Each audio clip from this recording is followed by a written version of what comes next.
Guys আমি গৈ আছোঁ মানে আমাৰ আমুগুৰি পথাৰেৰে গৈ থকা পাইপলাইনখন চাবলৈ।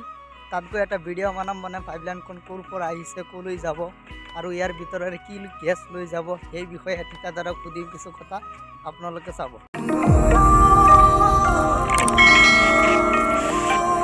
আমি আহি পেলাই পাই গ'লোঁ।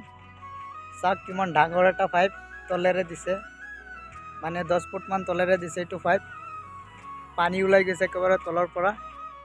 ইয়াত মানুহে কাম কৰি আছে, এইটো মেচিন লগাইছে। চাওক আমাক ওচৰত যাবলৈ নিদিয়ে, মানে ব্ৰাছ হ'ব পাৰে। ভিতৰত হাৱা দি আছে, পাইপৰ ভিতৰত মানে মাটি বালি সোমাই থাকে যে সেইটো ৱাছ কৰোৱাৰ বাবে পানী দি আছে, হাৱা দি আছে, একেলগে ওলাব। আৰু যেতিয়া ওলাই মই তেতিয়া এটা ভিডিঅ' বনাম, একেবাৰে মানে 120-30 ফুটমান ওপৰত উঠি যায় পানী স্পীড।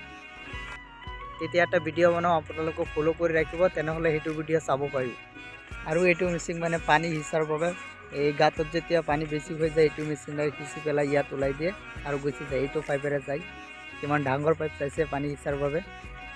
ইফালে পাইপ আনি পেলাই ৰাখিছে, মানে এইটো ডাঙৰ পাইপৰ লগেৰে দিব, মানে ক'ৰবাত যদি লিক হৈ যায় তেনেহ'লে সিহঁতে গম পাব আৰু মেৰামতি কৰাৰ বাবে আহি যাব।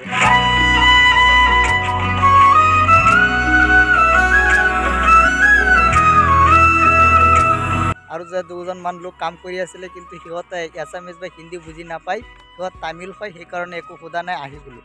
আৰু এদিন গৈ পেলাই সুধিম, আপোনালোকক ফ'ল' কৰি ৰাখিব, তেতিয়া সেই ভিডিঅ'টো চাব পাৰিব।